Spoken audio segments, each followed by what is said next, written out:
Indonesia hanya akan totally bangkrut kalau, menurut keyakinan saya, kalau kita punya dosa sama elit global. Dan memang kita mau di take over.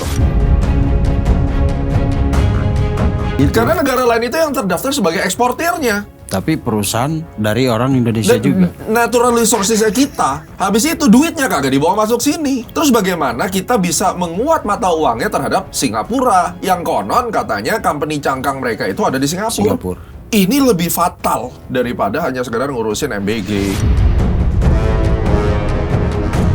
Challenge itu ada, tantangan itu ada, tekanan itu ada. Dan bagus kalau kita bisa mengingatkan pemerintah bahwa ini ada bahaya loh, ini ada bahaya. Tapi jangan diamplifikasi sampai menjadi sebuah fear, ketakutan yang dikonsum oleh orang-orang yang sama sekali nggak pernah sekolah.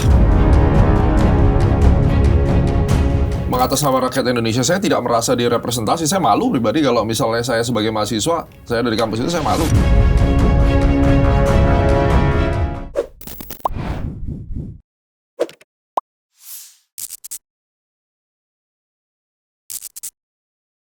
Oke, selamat datang pemirsa di On The Table. Belakangan ini riuh sekali diskusi, perdebatan, dan narasi-narasi tentang perekonomian Indonesia. Banyak orang, bukan orang awam, banyak pakar ekonomi yang mengatakan kita sedang dalam kondisi yang tidak baik-baik saja. Nah, salah satu tokoh yang sering muncul di perdebatan ekonomi itu yang sekarang ada di depan saya. Selamat datang Profesor Gema Guryadi. Thank you. Gema ya dok ya? Menggema. Oke. Nama saya itu jadi Gema Merdeka Guryadi sebenarnya. Oke. Nama tengahnya karena lahir 17 Agustus. Oke. Jadi Gema karena mungkin pas harus bergema orang tua saya bilang gitu. Pas orang lagi pesta 17-an iya, gitu kan. Lahirnya itu pas jam proklamasi. 9.15 saya lahir. Luar biasa. Ini kelihatannya masih muda sekali. Saya umur 39, tahun ini 40. Lebih senior saya bro. Iya, jauh. Saya udah setengah abad bro. Setengah abad ya? Iya, mukanya kayak anak-anak. ABG ya, angkatan baru gocap. Angkatan baru gocap, baru lagi nih. Ya, jadi Profesor Gema ini pemirsa dosen bukan cuma di Indonesia. Tadi ngobrol yang menarik adalah profesor ini bukan cuma dosen, tapi mendirikan sekolah pilot dan itu di Amerika. Di LA. Iya. Dan Orlando, ada dua. Ada dua. Ngajarin orang-orang sana dong. Iya, ngajarin orang Amerika, orang Singapura, macam-macam. Ada orang dari South Amerika. Luar biasa. Nggak ada rencana dirikan sekolah pilot di Indonesia? Sementara mungkin saya fokus aviasinya di Amerika. Karena kalau ada alasan lah saya berjalan-jalan ke sana kan. Kalau semua saya taruh di Indonesia kapan perginya gitu. Tapi kata Prof kalau di sana susah ya, mau ngurus pijat aja susah ya? Iya, saya hobi pijat soalnya kan. Iya. Karena kalo pijat itu tradisi Asia kan? Tradisi Asia di sini, di Thailand kan enak ya. Jadi kalau hidup sih menurut saya Indonesia is the best place to live. Banyak orang bilang enakan di luar. Kalau di luar tuh enak buat liburan. Tapi kalau benar-benar sudah pernah mengalami tinggal di luar negeri, saya dulu mikirnya begitu. Mungkin di luar negeri lebih enak, tapi faktanya ya di sini jauh lebih enak. Iya, dan karena tuntutan sekolah yang didirikan di Amerika itu, profesor sekarang punya 2 tempat domisili, Jakarta dan Los Angeles sama Orlando yang mondar-mandir lah. Iya. Gitu. Dan di sini enaknya kan kalau perlu apa-apa tinggal buka app Gojek, ya kan, makanan juga murah, ya kan, terus pijat ke medical juga gampang, mau appointment sama dokter. Betul. Gitu. Dulu saya tidak punya rasa kalau itu tuh sebuah privilege sampai saya sakit gigi. Saya sampai taruh di Instagram, saya sakit gigi itu udah sakit sekali, itu root canal problem. Sudah sampai meringis-meringis, saya ke dokter, ponstan, kata flam pun sudah tidak mempan lagi. Saya ke dokter, dia cuma tanya, ada appointment nggak? Nggak ada. Oh sorry, kita udah penuh, datang aja besok. Nah ini saya lagi super sakit ini, nggak peduli juga dia. Gitu. Dan benerin 1 gigi saya habis total $7.500. Gila. Gitu. Kalau di sini 7.500 saya bisa veneer, gigi saya bisa dibikin keren, udah gua mantap. Bisa tampar semua gigi pokoknya. Iya, tampar semua gigi. Saya implan itu bukan implan, bikin crown. Itu $2.000 crown. Di sini saya tanya teman-teman saya paling mahal itu 11 juta, 12 juta katanya. Itu udah paling bagus. Paling bagus katanya. Yang standar 2 jutaan lah di sini. Saya $2.000 saya bayar. Itu kurs masih 16.800. 2 bulanan lah, 3 bulan lalu kejadian. Oke. Itu intro singkat. Nanti mudah-mudahan Prof Gema punya banyak waktu lagi, ada waktu lagi untuk kita ngobrol Of sini. course. Kita mau cerita bagaimana sih hidup di Amerika dan Indonesia Iya, itu yang iya. sesungguhnya gitu. Karena kan Saya bisa share secara Ya. detail. Saya 10 tahun di situ kan sampai sekarang masih ongoing gitu ya. Every single detail. More than happy to share. kalau mau pilih pindah LA kurang apa, punya sekolah di sana ya kan. Tapi Prof memilih tinggal di Indonesia. Karena bagaimanapun rambut saya hitam, saya dibesarkan di negara ini dengan segala kekurangannya. Sampai hari ini saya bisa beli iPad, saya bisa beli baju, itu karena negara saya gitu. Yes. Itu yang harus saya Nah, hargai. itu yang namanya nasionalisme. Iya. Ya. Bukan terlepas dari negara ini memperlakukan saya seperti apa, tapi kan bumi itu saya pijak di sini. Oke. Masalah negara ini seperti apa itu kan oknumnya, tapi NKRI ibu pertiwinya sendiri kan itu kita harus hargain gitu. Luar biasa.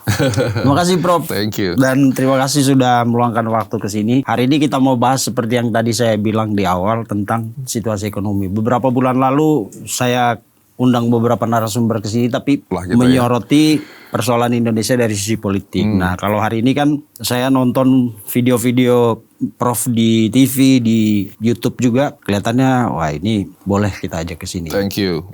Karena terus terang aja Dok, podcast kita ini Prof gini, kita tidak pro pemerintah dan lain-lain, tapi kita berusaha menghadirkan narasumber yang bisa mengimbangi narasi-narasi yang ada di ruang publik. Sebagai penyeimbang ya, Ya, penyeimbang stabilisator. gitu. Jadi kita bukan pro pemerintah tapi prihatin juga waktu masuk sosmed, negara ini kok kayak hancur banget gitu. Ternyata tidak semua yang mereka sampaikan juga itu benar. Benar. Karena itu kita hari ini mau dengar dulu bagaimana pandangan Prof Gema tentang ekonomi kita yang dikatakan oleh sejumlah ahli bahwa kalau pemerintah tidak melakukan sesuatu yang drastis itu Juni sampai Agustus kolaps kita. Benar begitu Dok? Kolaps terlalu jauh lah.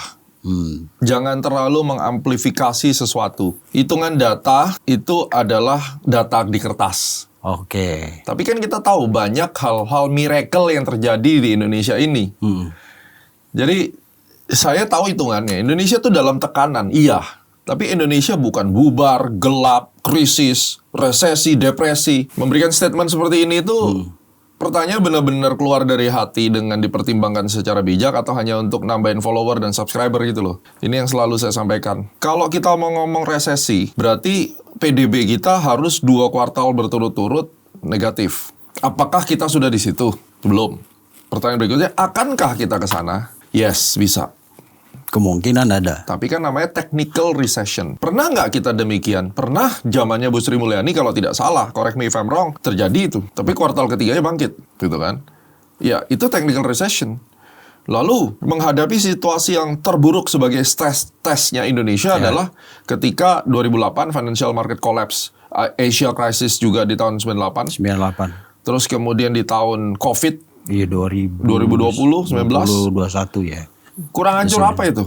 Betul. Ya kan? Tapi kita recover. Artinya, challenge itu ada, tantangan itu ada, tekanan itu ada. Dan bagus kalau kita bisa mengingatkan pemerintah bahwa ini ada bahaya loh, ini ada bahaya. Tapi jangan diamplifikasi sampai menjadi sebuah fear Ketakutan yang dikonsum oleh orang-orang yang sama sekali nggak pernah sekolah.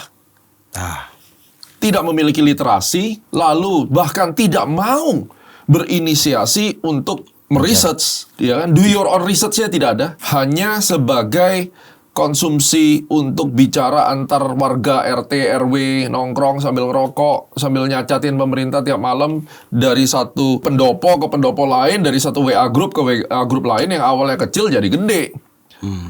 Karena yang namanya persepsi, mau benar mau salah, kalau itu diobrolin satu ruangan ini jadi 2 ruangan, jadi 1000 ruangan, itu jadi kebenaran.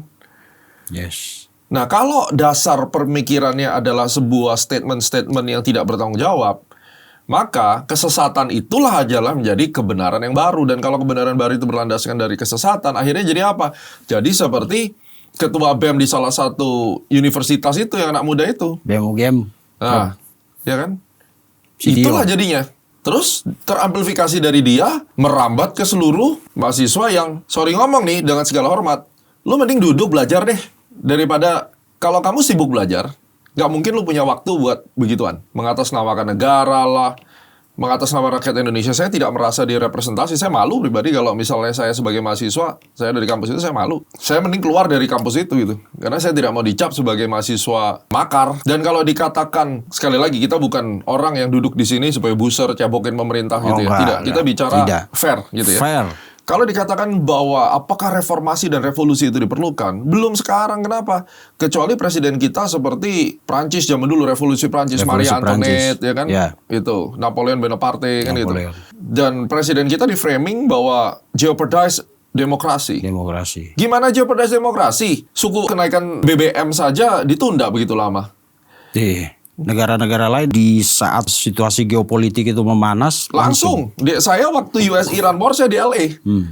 Saya ke Orlando juga. Waktu itu saya 1 bulan lebih, hampir 2 bulan saya di sana. Itu bahan bakar BBM langsung naik. 30%, 20% naik. Gak peduli dia, hitungan 1 malam. Karena di Amerika nggak ada subsidi. Oke. Di sini kan disubsidi. Negara terbaik. Iya kan? Subsidinya di mana-mana gitu. Memang kita masih kalah sama Malaysia. Malaysia murah BBM-nya. Ya. Kan saya juga ada bisnis di Johor Bahru gitu. Sehingga kita tahu bahwa saya monitor terus bagaimana bahan bakar di Indonesia, di Singapura, di ini, apalagi saya di aviasi kan sangat sensitif masalah Iya. bahan bakar gitu. Pesawat khususnya. After, ya. Dan saya terpaksa harus memberikan fuel surcharge kepada klien-klien saya yang sewa pesawat gitu. Karena saya nggak bisa handle lagi gitu dengan cost kenaikan bahan bakar, saya pasti rugi. Jadi tidak ada bedanya saya dengan pemilik airline, karena saya punya pesawat banyak dan saya operate gitu ibaratnya. Saya operate pesawat itu untuk sekolah kan disewain ibaratnya. Nah, dengan demikian kan saya harus mempertimbangkan ini bagaimana ini kalau bahan bakar terus naik, saya harus bagaimana kan gitu ya. Iya. Di negara sana nggak ada. Nah, di Indonesia kan kita masih dijagain kemarin. Betul. Yang dihajar dulu adalah Pertamax Turbo, di mana mobil-mobil saya kan memang saya isi Pertamax Turbo. Cari RON yang tinggi, itu saya udah kena duluan. Terus kemudian Dex, diesel kan udah kena duluan. Itu saya punya mobil Korea Staria itu, sekali ngisi 2 juta. Sekarang? Iya. Ya kan saya sakit kepala juga ngisi. Bukannya saya tidak merasa keberatan, tapi kan ini demi kebaikan seluruh rakyat Indonesia. Itu pun pertama masih di hold dulu kan. Tapi saya tidak percaya kalau Indonesia punya budget sampai akhir tahun seperti itulah janjinya pemerintah kan. Iya. Dan akhirnya emang naik kan. Saya sudah ngomong di podcastnya sama Bang Surpani waktu itu, kalau tidak salah saya ada sampaikan bahwa kecil kemungkinannya kalau bisa bertahan tidak menaikkan. Karena APBN-nya kan kegerus kan otomatis. Apalagi dengan pelemahan rupiah gitu. Yep. Nah, dengan demikian kan kita melihat bahwa saya bisa memahami sudut pandang masyarakat yang kadang jengkel juga dengan statement yang terlalu overconfidence dan bombastis, kesannya adalah meninabobokan gitu. Dan itu saya sudah memberikan saran juga, jangan sampai kita itu memberikan harapan palsu. Everything gonna be okay, padahal nggak okay. Dalam tekanan, tapi juga jangan kebablasan ngomong bahwa kita ini gelap segala macem.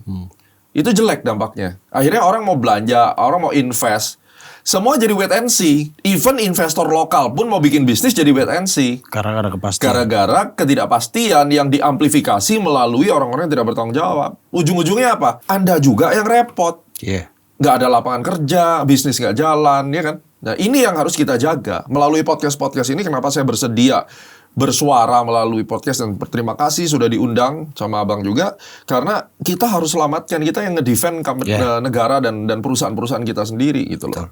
Sebenarnya itu. Oke. Kan sekarang banyak suara-suara itu dok, Prof. Saya sepakat bahwa kita memang tidak sedang baik-baik saja. Ya. Tidak lagi di performa yang bagus. Tapi dari dulu nih, mohon maaf, ada tapering 2013, 2011 krisis Libya, ya kan? Middle East War waktu itu, COVID, 2018 itu mulai perang trade war-nya Amerika.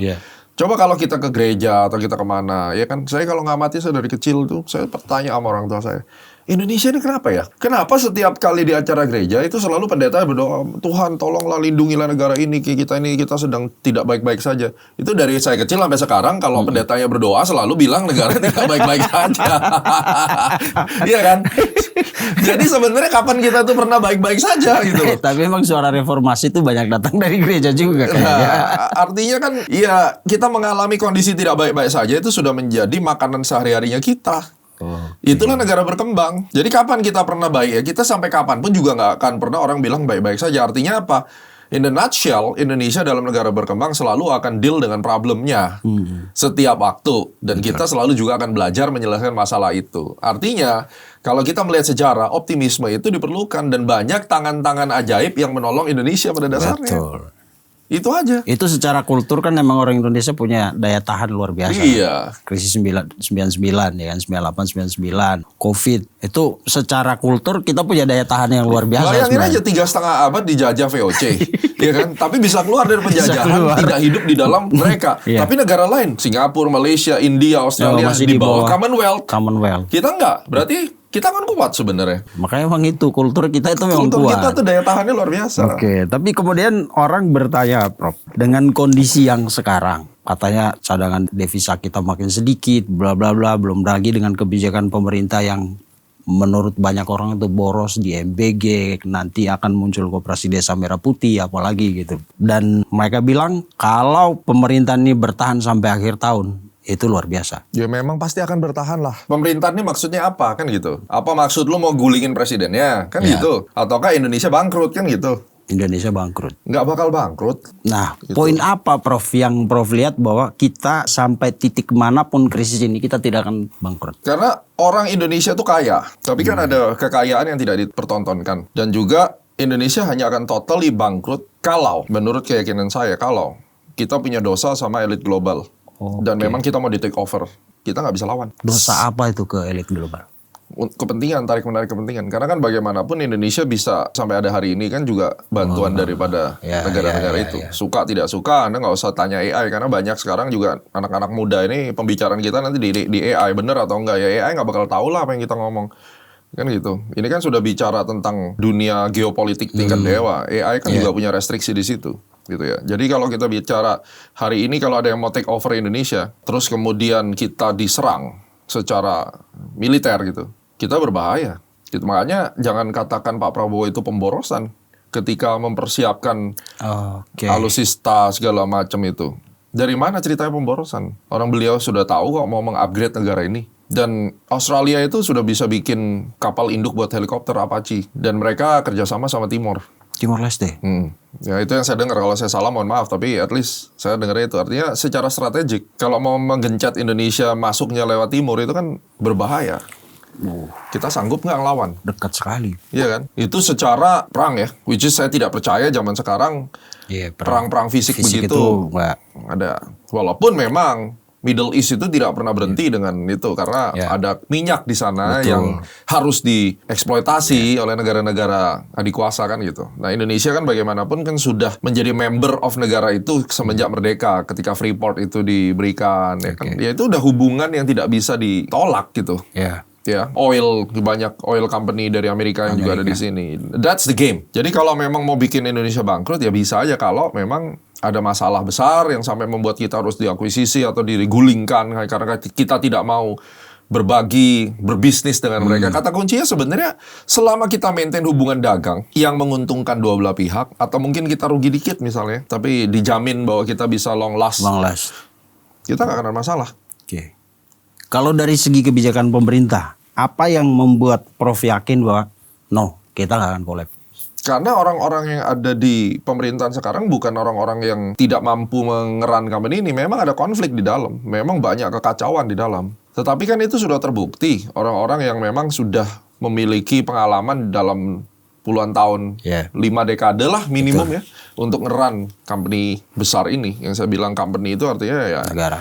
Ini sebuah, Anda mau analogikan seperti keluarga besar atau seperti perusahaan besar, ya mereka sudah tahu caranya. Namun memang harus diberikan masukan secara kontinu karena mereka banyak blunder juga seringkali kan. Dan terbukti kan Pak Presiden juga melakukan satu hal yang baik dengan cara apa? Reshuffle terus kan.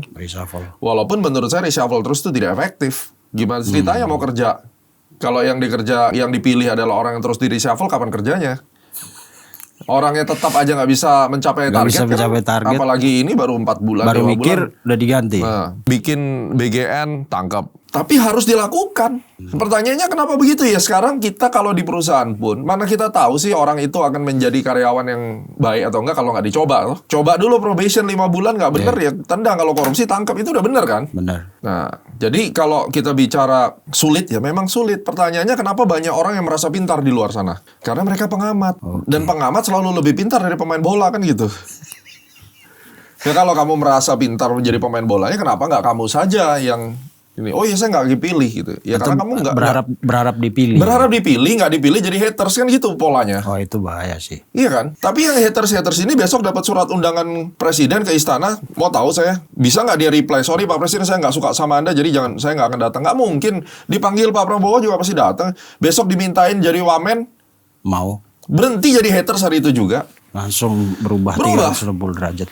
180 derajat. Iya, kan itu poinnya. Itu menurut keyakinan saya ya. Saya boleh berasumsi gitu. Iya. Jadi kalau dikatakan Anda merasa pintar, ya coba aja mengajukan diri gitu mungkin ke DPR atau kemana kan. Jadi menteri lah. Nah, ketika Anda jadi menteri akan tahu bahwa mengambil sebuah keputusan itu berbeda dengan menjadi pengamat. Kalau jadi pengamat mau ngomong apa aja kelihatan keren kamu di media kan, diundang dari media 1, 2, 3 kan, diamplifikasi kiri kanan kelihatan hebat. Giliran lu duduk suruh mengambil keputusan yang dilematis, ayam sayur juga jadinya. Menyusun kebijakan beda dengan beda. Mengomentari semua orang jadi komentator paling jago. Makanya karena saya menyadari saya tidak memiliki kemampuan seperti bapak-bapak yang di atas. Saya hanya punya kemampuan sebagai komentator. Jadilah komentator yang bijak dan membantu mereka untuk mendapatkan insights.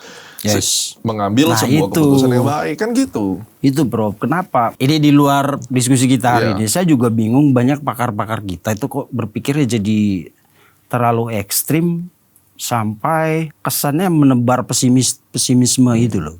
Mereka tidak Padahal sadar di itu. saat krisis itu kita harusnya kan optimis. Optimis. Tapi masyarakat jadi gamang karena pendapat orang-orang itu kalau obrolan tadi yang seperti Prof bilang kita nongkrong di pinggir, ya udahlah itu nggak akan terlalu banyak mempengaruhi mood sosial kita kan. Iya. Tapi kalau yang ngomong itu udah pakar-pakar dengan gelar yang begitu banyak, kan masyarakat jadi sebenarnya kita ada di mana sih? Iya, itu yang terjadi.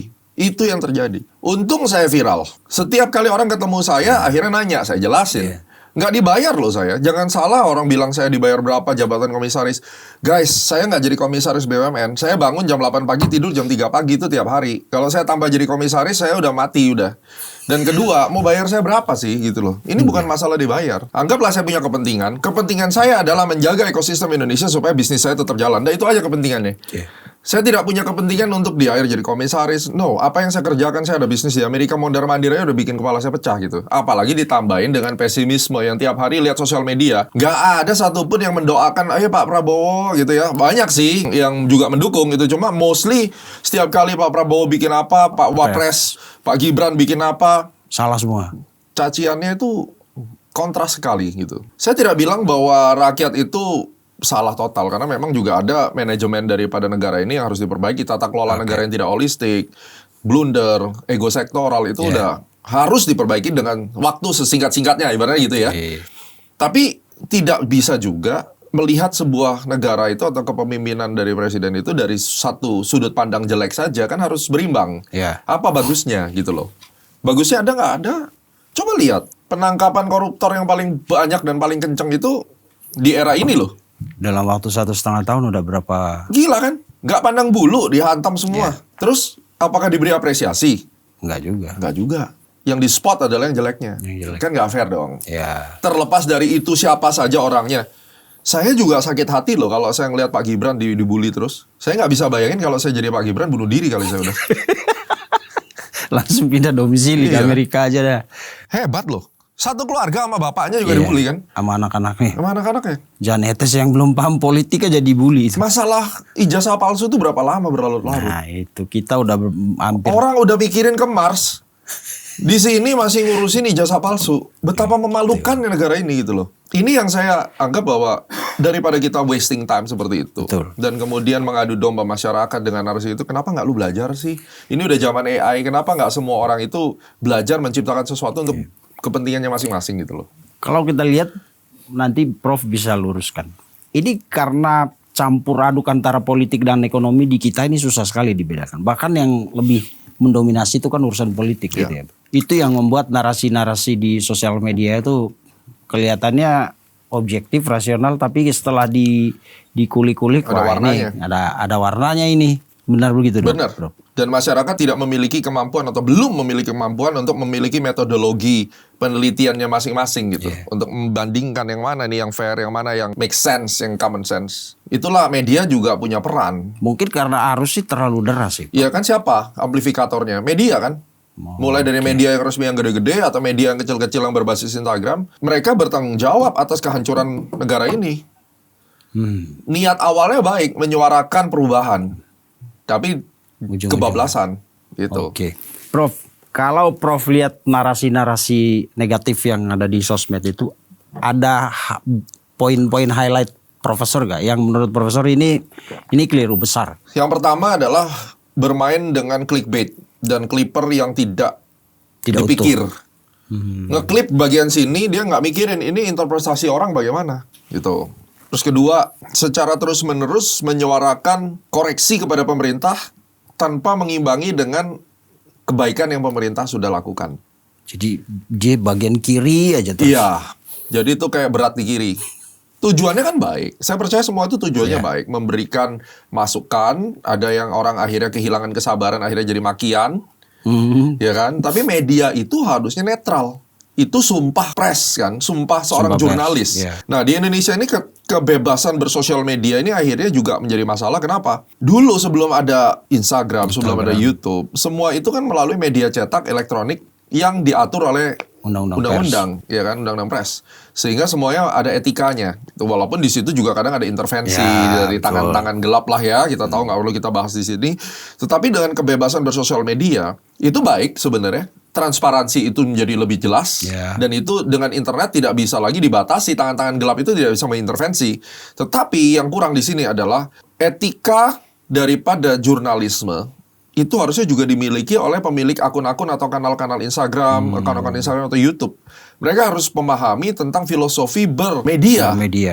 Ada batasan atau sumpah prinsip-prinsip yang tidak boleh dilanggar. Prinsip etika. Walaupun kamu misalnya didanai oleh partai X, tapi kan ada sumpah jabatan itu tidak boleh. Misalnya dokter itu walaupun dia dokternya dari Eropa, misalnya ini dokternya Jerman, ketika ada orang yang tangannya putus harus perang, tapi dia musuhnya, itu kan sumpah dokter dia harus obatin kemanusiaan. Nggak boleh kan gitu. Walaupun dia itu dokternya Nazi misalnya, sumpah jabatan, makanya di perang manapun dokter itu tidak boleh ditembak, perawat itu tidak boleh diserang. Karena dia beri dua pihak. Nah, itu dia. Nama kemanusiaan. Atas nama kemanusiaan. Demikian juga dengan pres. Walaupun kamu itu didanai oleh pihak tertentu, tetapi ada prinsip-prinsip jurnalisme yang harus dijaga. Pada dasarnya, semua pemilik Instagram termasuk Astronaci sendiri, kita adalah media company.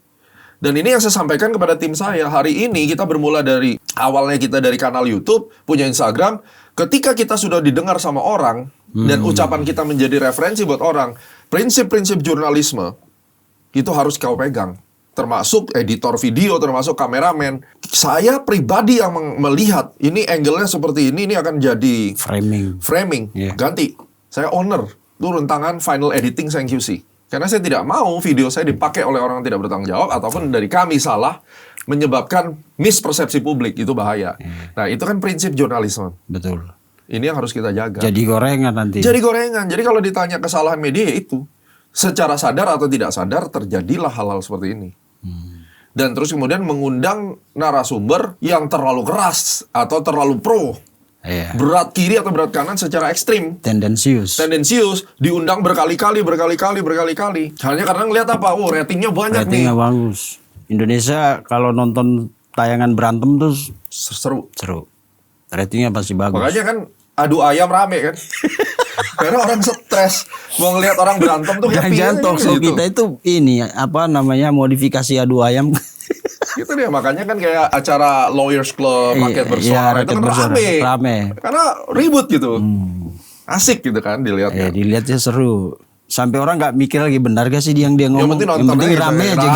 Nah, itu kan. Jadi kan kita sekarang nih pembahasan ini sangat produktif. Kita mulai menjabarkan sebenarnya apa yang terjadi gitu loh. Mudah-mudahan ada yang sadar sih gitu. Kalau penonton kita rata-rata rasional. Mantap. Iya, mereka tidak melihat orangnya tapi apa yang disampaikan. Walaupun kadang-kadang kerjaan-kerjaan ya seperti Prof bilang tadi tangan-tangan gelap tuh kan kayak buzzer apa tuh, tapi kita gak peduli. Yang kita mau sampaikan adalah kayaknya kalau semua orang berpikiran positif, negara ini maju. Bener. Kita keluar dari paradoks yang orang bilang ini kaya kok tapi rakyatnya miskin semua. Karena miskin itu bukan dimulai dari harta. Betul. Miskin itu dari mindset. Mindset. Gitu. Terlalu banyak orang berpikir negatif, bahkan tentang negaranya sendiri. Sebagai contoh, nggak usah lah menghujat pemerintah. Hari ini masih banyak yang jalan lawan arah ditegur marah. Sampai ada orang yang bikin konten khusus untuk berantem jaga- sama orang yang lawan Siapa arah tuh yang itu ya? badannya gede tuh? Iya. Coba. Hah? Terus jelas-jelas di situ ada palang dilarang stop, dilarang parkir. Dilarang parkir. Mikrolet stop, Parkir. ngetem di situ. Persis di depan tulisannya. Terus kamu mau berharap negara maju, mimpi, ya kan? Padahal di luar, di Singapura, salah nyebrang aja denda. Nanti kalau kita denda katanya pemerintah menjajah masyarakat. Iya, ini zolim. Zolim.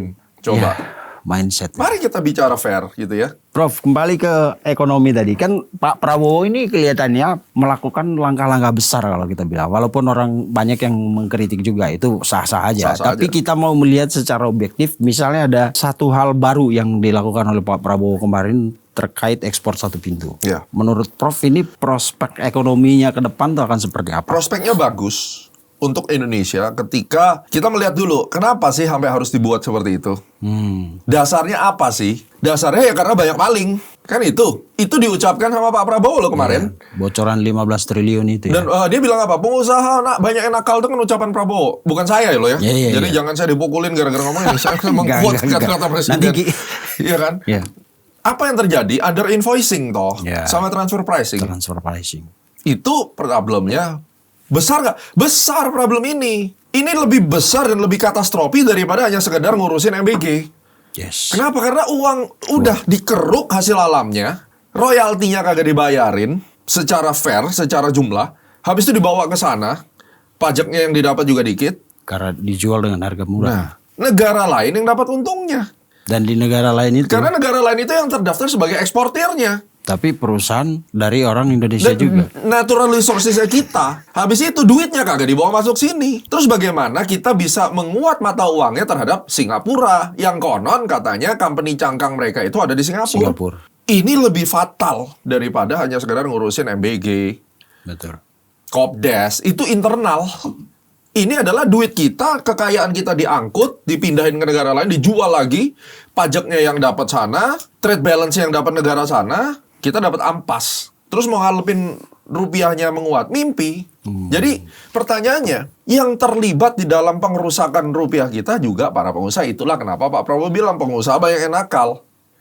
Akhirnya represif juga kan, udah hantam satu pintu supaya duitnya balik. Iya.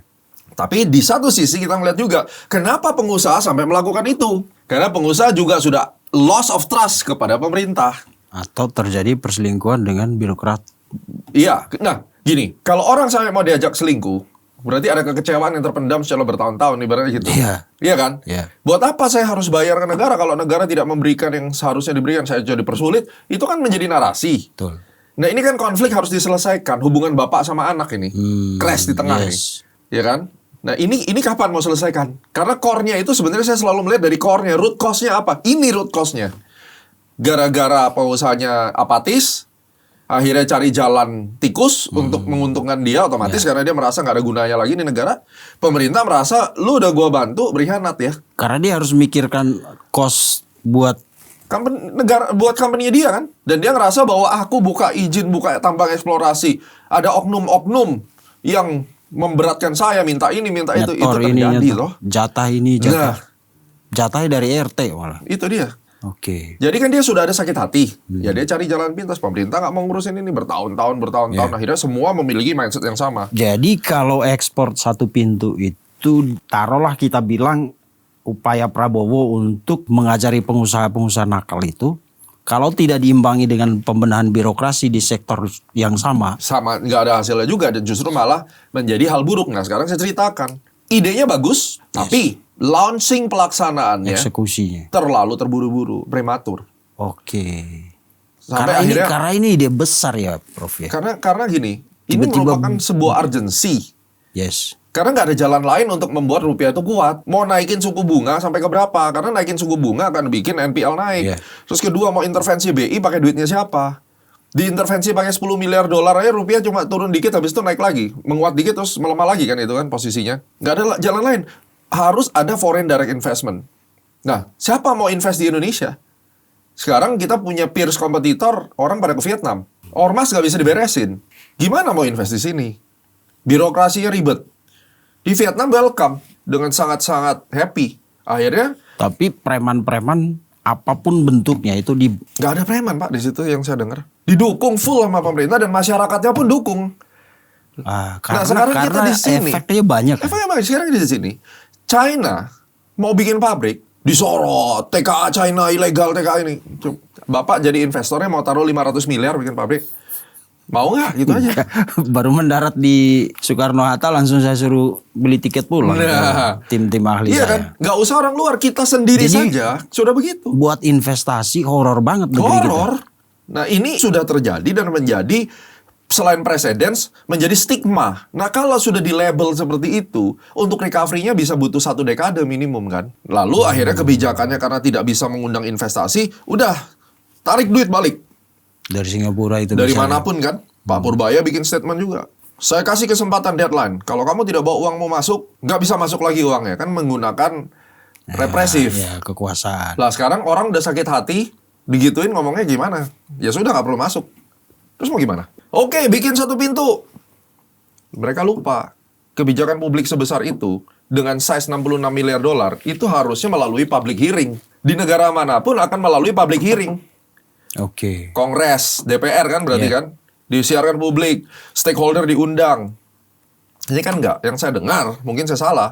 Kenapa Pak Prabowo tidak melakukan itu? Padahal dia punya dukungan sangat kuat. Menurut saya urgency. Karena inilah kepanikan yang sudah terjadi, Oke. baik di masyarakat maupun di pemerintahan. Kan butuh Iya. cepat, ini eskalasinya kan terlalu cepat. Tapi artinya urgensi itu tidak berarti tergesa-gesa kan Prof? Harusnya begitu. Makanya kan akhirnya jadi kayak labil kebijakan. Begitu dibikin itu rame terus dikoreksi. Katanya di akhir tahun, baru di awal tahun 2027 kan gitu. Sekarang tidak. Habis itu direvisi lagi. Itu dalam weekend aja bisa 2 kali revisi kan. Dan saya tanya teman saya, katanya itu belum ditandatangan waktu itu katanya ya.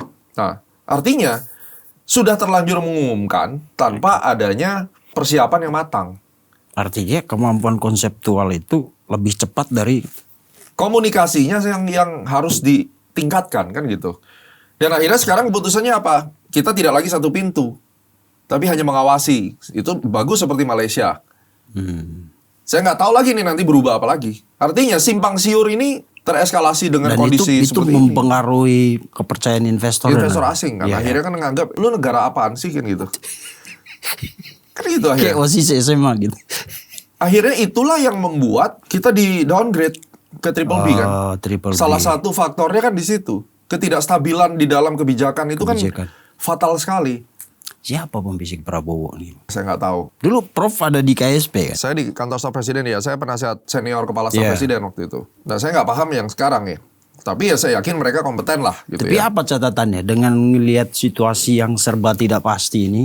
Kebijakan baru diluncurkan, tiba-tiba revisi, koreksi, berubah lagi. Sudah diubah, minggu depan ada kritik, refleksi lagi, koreksi lagi, evaluasi, berubah lagi. Ini harus diperbaiki, nggak bisa begitu. Salahnya di mana kira-kira? Labil kebijakan ini maksudnya. Perencanaan yang terburu-buru, tidak ada integrasi antar kementerian, komunikasi antara kementerian, stakeholder kepada presiden itu terputus entah di mana. Itu yang saya yakini. Banyak yang bilang di Seskap tadi putus. Waduh, saya nggak tahu kalau itu. Saya yakin juga. Karena katanya semua yang ketemu Bapak itu kan harus di entah lapor atau difilter kan gitu nggak tahu. Mungkin difilter ya, tapi karena kan Pak Prabowo juga waktunya terbatas gitu ya. Jadi terlepas apapun mekanisme yang terjadi, faktanya kan outputnya tidak baik. Outputnya sedang dalam kondisi yang miskoordinasi. Itu bukan asumsi loh. Miskoordinasi ini sudah menjadi persetujuan umum bahwa komunikasinya problem, koordinasinya juga nggak smooth. Iya, Ini fakta. betul. Ya, jadi bukan asumsi, ini Bukan fakta. asumsi ya. Jadi apapun yang sedang dikerjakan sekarang melahirkan fakta output demikian. Berarti ada proses yang harus diperbaiki. Dari mana pemerintah bisa tahu? Ya mendengar suara-suara podcast yang dewasa. Iya. Mendengar suara-suara masukan yang dewasa, bukan suara-suara pengajak demo revolusi, itu tidak menjadi solusi. Mengakomodir tokoh-tokoh mereka. Anda mau mengganti presiden, mau mengganti wakilnya. Kalau sistem proses logika berpikirnya tidak dibenahi, siapapun presidennya, hasilnya akan sama.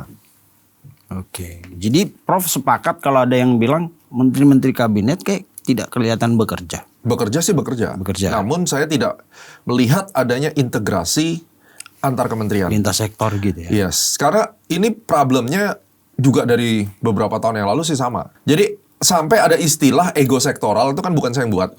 Tapi saya sekarang amplifikasi, saya sampaikan ke publik, ego sektoral itu apa sih maksudnya? Jadi Kementerian Keuangan bikin kebijakan untuk kepentingannya Kementerian Keuangan.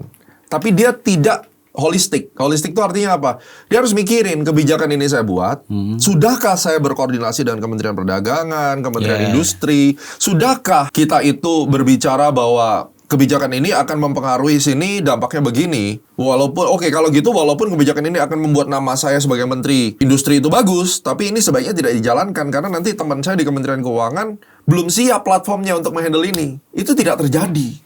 Nah, saya bisa bicara begini tuh kenapa? Karena waktu saya di istana, tugas yang kami jalankan sebagai penasihat senior itu adalah terjadi bottleneck nih misalnya.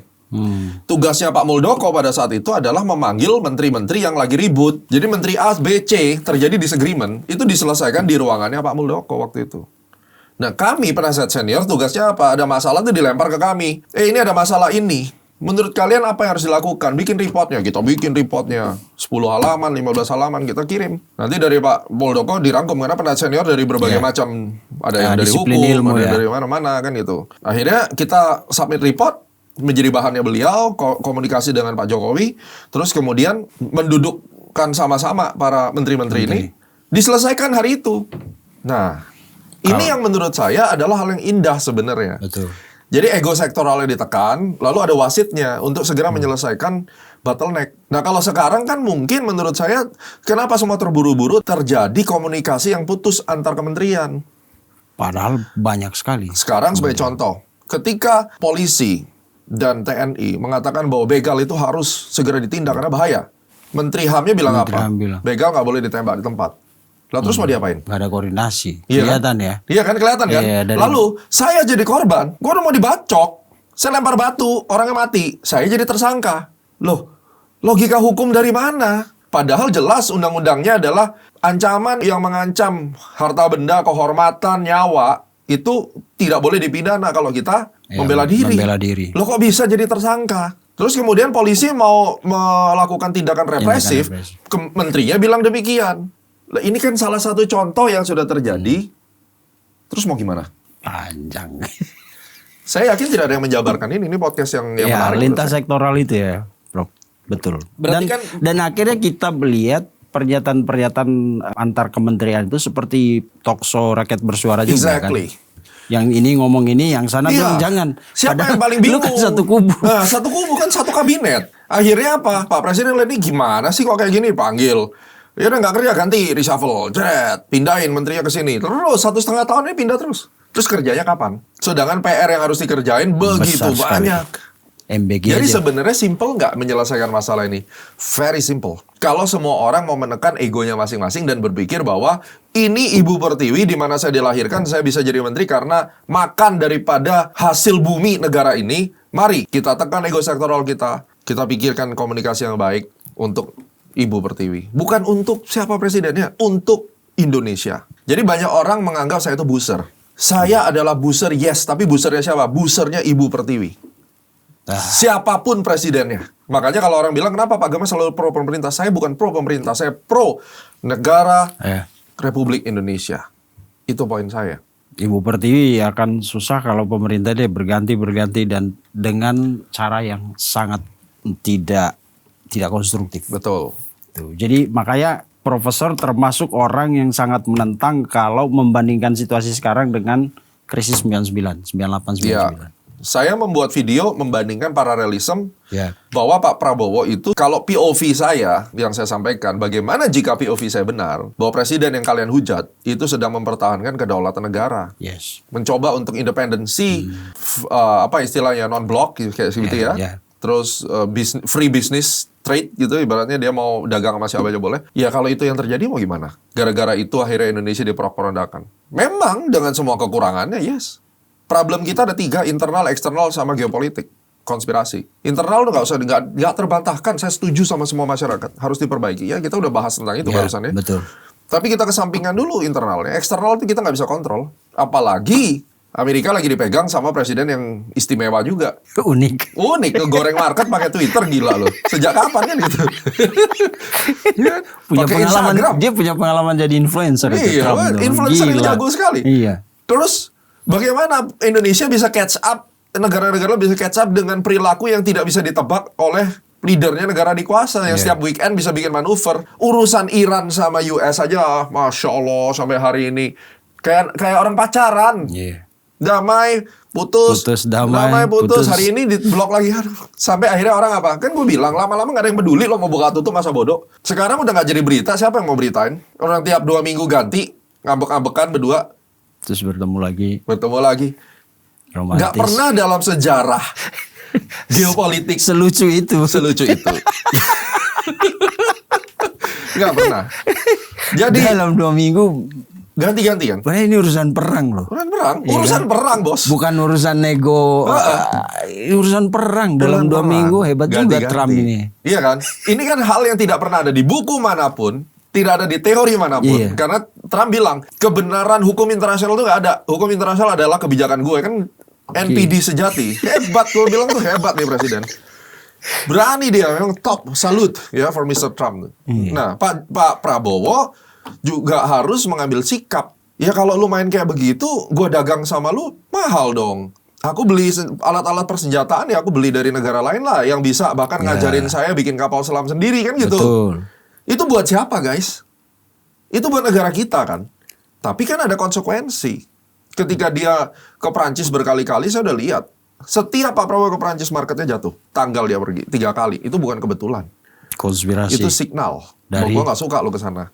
Lalu dipublikasi kan. Wah, sekian miliar dolar tambah dihantam lagi karena deal kepada Amerika itu baru janji. Tapi kan pada Eropa kan pesawat kapal-kapalnya udah nyampe. Rafale lah, Airbus A400. Sementara sama Trump Masih janji beli kan gitu. Kan yang saya dengar bahkan termasuk bandara kita yang di Kertajati Kertajati mau dibikin MRO. mau dibikin, iya. Iya. Baru janji itu wacana. baru janji toh. juga. Tapi yang sudah secure deal dan udah bayar-membayar kan sama Eropa. Ditambah lagi kan statement presiden cukup jelas. Asumsi saya itu sebelum Pak Prabowo pidato. Pak Prabowo pidato apa? Hubungan saya sama Putin baik. Iya. Sama Trump baik. Berarti apa yang saya gambar di Untold Story benar nggak? Benar. 2 kaki. Demi siapa? Kedaulatan negara dong. Itu yang harus diapresiasi. Oke. Jadi kalau kemudian orang bicara rupiah melemah karena konspirasi elit global itu bukan omong kosong ya. Tidak ada sebuah perekonomian tanpa konspirasi itu nggak ada. Kalau tidak ada konspirasi, nggak perlu ada BIN, nggak perlu ada CIA, nggak perlu ada KGB. Yeah. Itu nalar. Kenapa harus ada mereka-mereka kalau nggak ada konspirasi? Mereka-mereka inilah yang mengatur atau menjaga konsep konspirasi. Dan konspirasi itu harus ada di dalam hubungan internasional itu. Supaya tetap hidup pada dinamikanya. Karena negara-negara di dunia ini kan dibagi sebagai apa? 1, Commonwealth. Kedua, Amerika. Ketiga, komunis. Sosialis itu kan. Iya. Keempat, negara-negara yang memang ya kececeran aja. Ikut yang kuat aja. Iya. Nah, negara-negara yang diatur ini adalah negara yang memang memiliki natural resources biasanya. Yes. Termasuk kita. Termasuk kita.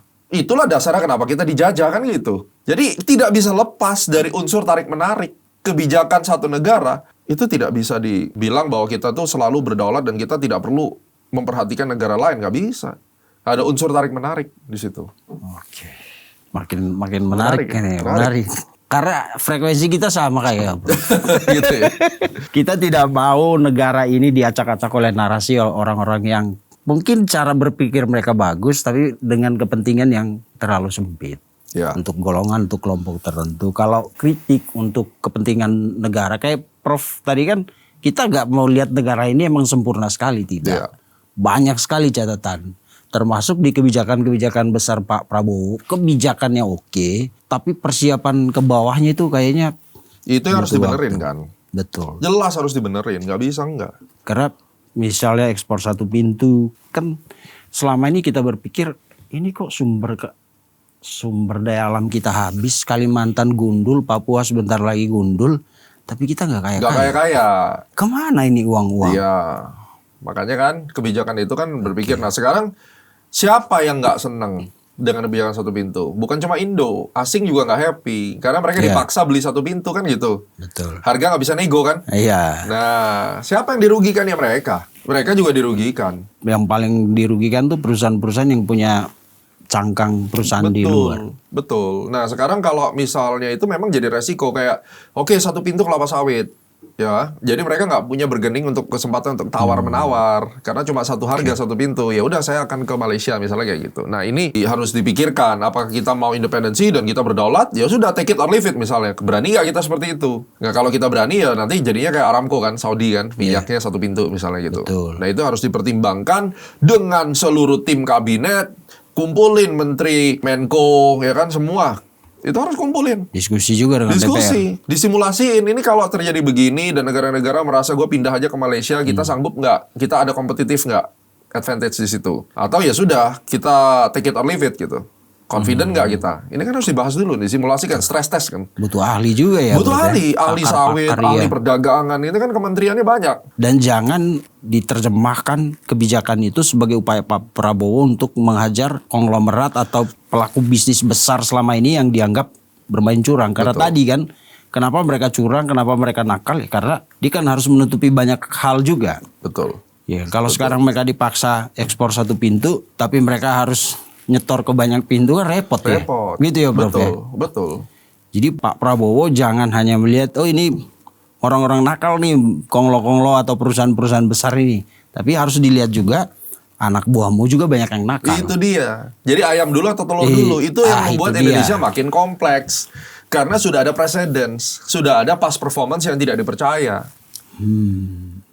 Siapa dulu yang mau ngalah nih? Anak dulu kah? Atau bapak dulu yang ngalah? Itu aja. Ayo selesaikan. Kalau menganut konsepnya John F. Kennedy, dia bilang jangan tanya apa yang negara bisa berikan pada kamu. Apa yang kamu bisa berikan pada negara. Itu kan jelas. Kalau itu merupakan statement bahwa yang harus ngalah rakyatnya kan gitu. Iya. Apakah itu cocok sama model kita? I don't know. Saya bukan bagian daripada Kementerian Dalam Negeri yang bisa Iya. mengurus itu. Itu tugasnya mereka lah. Tapi saya sebagai rakyat, kita sebagai rakyat, kita sampaikan, ini loh ada hal yang worth it untuk dilihat 60 menit dalam waktu hidupmu itu.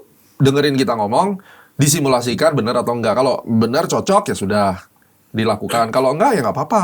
At least kita sebagai warga negara sudah memberikan masukan. Insight. Sekarang kita ngomong yang paling kontrasnya. Siapapun presidennya, sebagus apapun negaranya, kalau kamu tidak punya skill, tidak punya knowledge, kamu miskin juga ujung-ujungnya. Jadi bukan karena lu miskin Karena kebijakan presiden. nggak ada hubungannya. Itu masalah kamu. Kalau bisa dikatakan, apakah ada negara yang lebih buruk daripada Indonesia? Ada atau enggak kan gitu kan? Kalau nggak ada berarti Indonesia yang terburuk dong. Apakah itu yang kamu yakini? Kalau saya enggak, saya ngerasa bahwa Indonesia ini kau lempar benih ke aspal, kasarnya gitu, itu akan tumbuh. Terbukti apa? Kamu cuma punya modal gerobak sama pisang goreng, lu bisa-bisanya di trotoar bikin dagangan. Bener nggak? Ditertibkan marah. Iya kan? Dan menertibkannya kan juga pakai demokrasi lagi. Masih pakai tarik-menarik. Padahal dia salah. Yang salah siapa? Iya kan? Terus tanah orang dibikin rumah gubuk. Merasa itu tanah gue. Begitu mau diambil alih, Digusur HAM. minta ganti rugi. Apa dasarnya? Apakah ini bisa terjadi di negara lain? Ya, enggak. Nah, ya kan? Terus apakah ada negara yang lebih miskin daripada kita? Ada nggak? Ada. Ada. Jadi jangan ngerasa kayak kita yang paling buruk. Enggak, gitu loh. Ya kalau misalnya kamu sendiri tidak berusaha, mau presidennya siapapun, ya tetap miskin loh. Pajak kita termasuk yang termahal nggak di dunia? Enggak juga. Masih banyak negara yang lebih mahal. Bahkan Singapura ya mahal sekali ya. Singapura mahal. Jauh di atas Ya kita. memang dia punya ada public school, Ya. dia berobat apa segala macam. Ya itulah, ayo pemerintah perbaikan dong. Jangan cuma masyarakat disikatin terus sama pajak. Nah, setiap kali saya pulang dari bandara dari luar negeri, saya tidak pernah ke negara manapun pulang negara landing itu deg-degan seperti di Indonesia itu nggak ada. Tahu nggak kenapa? Setiap kali pulang selalu ini bea cukai bakal periksa tas gue dibongkar nggak ya, tasnya dibongkar nggak? Itu kan ngeselin kan? Mau jadi apa? Saya ke Singapura, ke Malaysia, ya keluar aja. Ya semua harus di X-ray. Nggak ada pilihan kayak ini di X-ray, ini nggak, semua di X-ray. Tapi tidak ada justifikasi kayak misalnya saya bawa sepatu. Terus tiba-tiba ini dianggap saya menyelundupkan sepatu. Nggak begitu juga kali.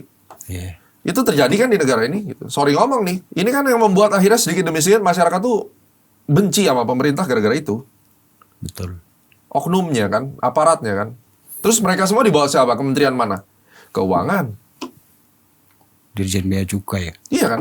Nah terus Itu Prof yang orang Indonesia. Iya. Kita gak ngebayangin orang-orang yang tadinya mau datang untuk entah sekedar riset atau membuat penelitian untuk menaruh investasi di sini. Di pintu masuk lu aja gue udah dipersulit. Nah, Bandara itu kan pintu masuk, sebuah negara. Kalau dibikin serumit itu birokrasinya repot juga. repot.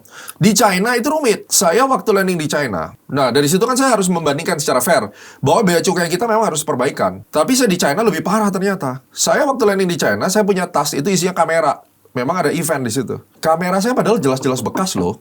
Dia tanya ini kamera buat apa? Ini beli di mana? Benar kamu udah pakai? Saya disuruh buka, dilihat foto-fotonya. Lebih ekstrim lagi kan? Itu China, Pak. Dan saya warga negara asing. Kalau di Malaysia asing nggak terlalu diperiksa. Nah, tapi kalau di kita itu kan ada cerita sampingannya, Prof. Kalau di Cina emang itu sistem yang mereka berlakukan dan strict, nggak pandang bulu. Kalau di kita kan kadang-kadang kalau pejabat ya udah lolos, lu mau bawa 10 kamera juga aman. Kalau rakyat biasa, ini 10 kamera mau lolos gak?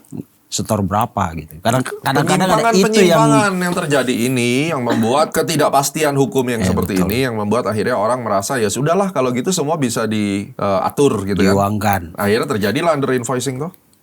Nah, itu tadi maksud kita. Iya kan? Hal-hal Larinya kan ke kecil sana. yang dari bandara itu Gambaran kecilnya gitu. betul. Tapi kan jelas Pak Menteri sudah menertibkan ya, diganti, dicopot bea cukainya kan. Ya itu perbaikan bagus. Tapi mari ayo terus kita dukung dan masyarakat jangan takut melaporkan. Laporkan secara baik. Betul, dengan jangan dikarang-karang lagi, ditambah-tambah dibikin betul. drama. Oke. Betul. Prof, saya yakin diskusi kalau kita nggak stop nih Sampai pagi bisa kita. sampai sore.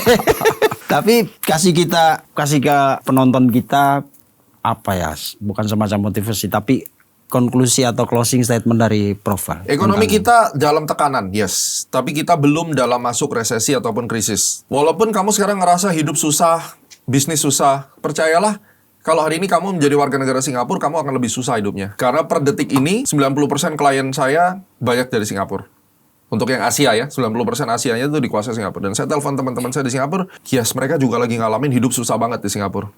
Jadi hidup susah itu tidak hanya terjadi di Indonesia. Jadi kalau hidup lu susah, bisnis lu sepi, kerjaan lu berantakan, jangan langsung di-blame lempar Pak Prabowo yang bikin hidup gua susah. Ngawur kamu. Karena di negara lain sekarang juga suffer, di Eropa suffer, di UK juga setengah mati. Ya, jadi banyak hal-hal yang susah. Nah, kalau kamu mau tidak suffer, tirulah masyarakat Cina. Masyarakat Cina itu 20 tahun yang lalu sangat miskin. Yes. Tapi mereka bekerja pagi, siang, malam, home industry-nya jalan, mereka tidak merasa perlu istirahat, mereka mati-matian kerja. Sekarang China luar biasa. Dimulai dari attitude, habit masyarakatnya. Jadi tidak perlu blaming orang lain, jangan mencari self-excuse, jangan membohongi dirimu sendiri. Karena kalau kamu gagal, kalau kita mau runtut dengan benar, mostly gagal itu karena diri kamu. Terlalu santai hidupnya, tidak mau tambah wawasan, tidak mau tambah skill, tidak memberikan value kepada apa yang kamu kerjakan, that's what happened. Dan di Indonesia sekarang ini sangat membutuhkan orang-orang yang kompeten, sangat gampang cari kerja. Nah ini sebagai penutup. Banyak orang bilang cari kerja susah. Yes, susah buat kamu yang tidak punya skill. Kalau kamu punya skill, kamu bisa public speaking yang baik, kamu bisa berpikir yang baik, daftar ke Astron aja deh. Saya lagi butuh minimum 15 orang yang memiliki kompetensi.